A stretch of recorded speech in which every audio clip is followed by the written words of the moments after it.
What's up, ladies and gentlemen? This is the Jose Show. Happy April. And also, I am so glad to finally be back with you guys after a long hiatus. Man, I really think that this past month has been a very long month, first and foremost. And also, I have a lot of good stuff to talk about on today's show, especially because unfortunately we have something sad to talk about on today's show. Well, Val Kilmer, which we all know as the guy from Batman, well, unfortunately, he passed away yesterday at the age of 65. Well, Val Kilmer's health had seriously deteriorated near the end of his life, leaving him unable to get out of bed for years before his death, TMZ has learned. Okay, so family sources tell TMZ Val had a lack of energy related to his cancer treatment, and as a result, he was bedbound for a long time. Alright, so while he was cancer-free, we're told his body simply couldn't keep fighting at the end, and his body eventually shut down. So according to our sources, Val was very frail near the end of his life, and his death wasn't sudden. His health seriously declined in the past week, and his friends and family came to Val's side at the hospital in the days before his death. He had been previously hospitalized earlier this year. Well, TMZ was told that a video of Kilmer donning a Batman mask he posted to Instagram in February was taken years ago, so his appearance in it isn't accurate to how he looked in the last months of his life. Okay, so Kilmer hadn't appeared in public for years before his death, last attending the Thespians Go Hollywood Gala back in 2019 with his daughter Mercedes. Alright, so Val has 2 children, and TMZ was told they're working on his funeral arrangements. As you know, Mercedes confirmed her dad's passing to the New York Times yesterday, revealing he died after a battle with pneumonia. Okay, so this is really sad that this poor guy was dealing with the battle of pneumonia, because pneumonia is so darn cruel. It'll leave you frail, it'll leave you super weak, and that is exactly what happened to this poor guy, which is a reason to why he passed away. Now, he was only 65 years old. He still had several years ahead of him, ladies and gentlemen. We were not expecting for him to end up passing away, but this is what happens when people are dealing with super huge sicknesses like this. And by the way, this guy hadn't appeared in public in 6 years, ladies and gentlemen, which is a very long time, and that was already giving us horrible signs that this guy was already doing horrible, and that this guy didn't want it to be seen at all. Now, personally, I think that with this guy, who happens to be the one and only Val Kilmer, I think that he was very depressed by the sickness, because when it comes to a sickness like pneumonia, COVID, you name it, it'll leave you super depressed, that you don't know what to do with your own life, and you are already wanting to go back in the public, you're already wanting to do a bunch of things with people, and so, and of course you deal with so much anxiety because of all of that.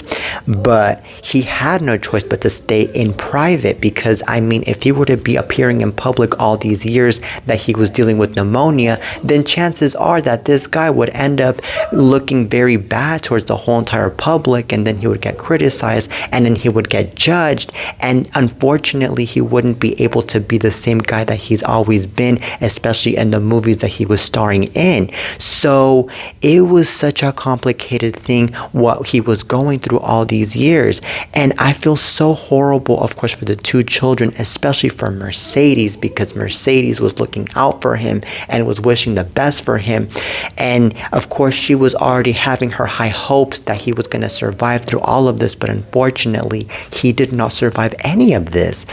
Okay, so anyways, I really am shocked, I really am sad to hear that this legend Val Kilmer has passed away, and may he rest in peace, and he'll forever be remembered, and he'll forever be in our hearts. Now on to the next topic.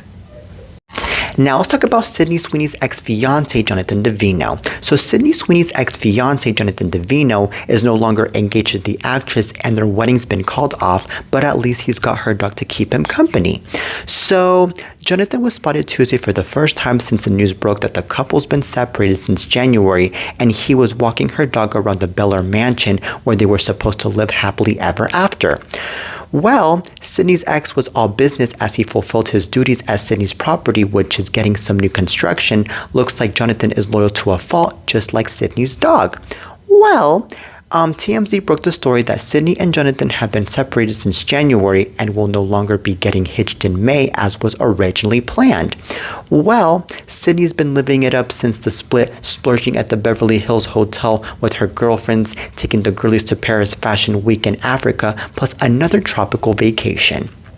Okay, so Jonathan, meanwhile, looks like he's been left to look after Sydney's construction project and her dog. Alright, so this is really insane that this is going on.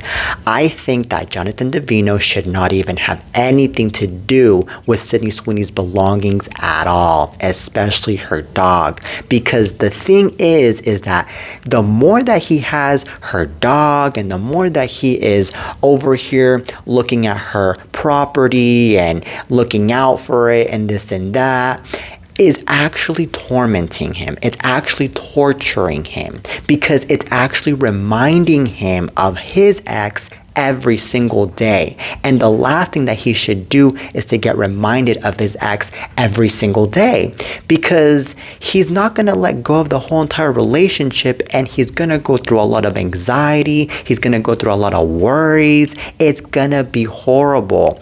So I think that the reason to why, though, Jonathan Davino is, looking after her property and is also, having her dog is because I believe he's in a stage in his life where he can't let go of her. And I feel like he also wants to recover the relationship. But here's the thing, though. That's not going to happen, because at this point, Sydney Sweeney is over here living her life with her girlfriends over in Africa and Paris and so. And I believe that at this point, since she's been going out to many places, I think that at this point, she's already meeting new men here and there. So I think that those new men might have more chances with Sydney Sweeney than Jonathan Davino has. So honestly, Jonathan Davino, if I were you, I would move on and I would seek some therapy and I would try to find new people in your life that will actually make you happy and that will actually not remind you of Sydney Sweeney every single day. Okay? But anyways, man, this is very insane. I have never heard of a situation like this where this person is over here trying to get so attached to something by keeping the person's belongings and keeping the ex's belongings especially and so.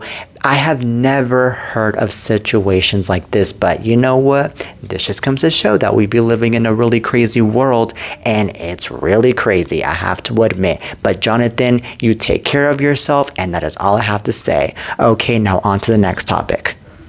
Now let's talk about Jake Paul and Jutta Leerdam. So Jake Paul and Jutta Leerdam aren't rushing to the altar. The newly engaged couple just revealed they don't plan to get married until after the 2026 Winter Olympics, as the speed skater's career on the ice remains a priority for now. So the lovebirds opened up on their marriage timeline in a sit-down with the entire Paul family on Logan's Impulsive podcast this week, when Jutta shared the deeds in Dutch before Jake offered a translation. So he got to say this. She basically just said that she wants to plan the wedding after the Olympic Games so that she can focus on training, and then that will do it later, probably in 2027, Jake said. So around August, kinda, I think Jutta added. Okay, so of course, Jutta is one of the best speed skaters in the world and is hoping to add to her crowded trophy case and compete for the Netherlands on the biggest stage in Italy. So once that's over, it'll be time to exchange vows, and 26-year-old Jutta also said she hopes to start a family with the 28-year-old boxer who proposed last month in St. Lucia.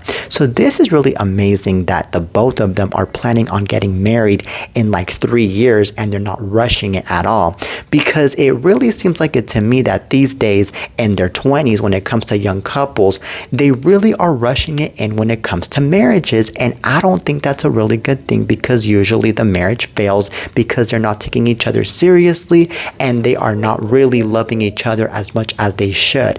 And in this case, they're actually loving each other a lot, and they're taking a lot of time, and they're taking a lot of seriousness, especially towards each other, before that day comes, which is in 2027.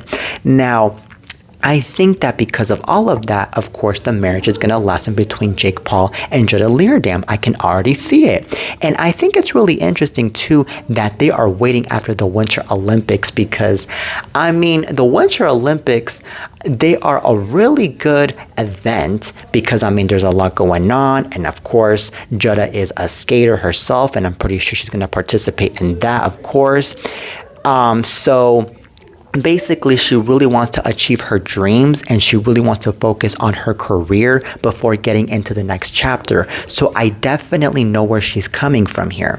And basically, I think that she really wants to make sure that everything is also well planned when it comes to the wedding because, of course, when it comes to a wedding, there's a bunch of plans that have to be achieved. I mean, there has to be the tables, the chairs, there has to be a really good location, you have to invite a bunch of people, and so and so and so. So this is really something that they are really planning out in a really good way. So with all of that being said, I think that Jake Paul and Jada Leardam, I can definitely see them also having kids in the near future because of how good of a couple it's already seeming to be.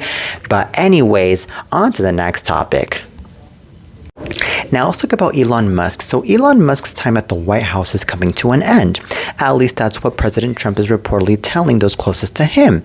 So POTUS has told his inner circle and some members of his cabinet that Elon will soon be stepping back from his role as a senior White House advisor, according to a report Wednesday from Politico, citing 3 anonymous Trump insiders.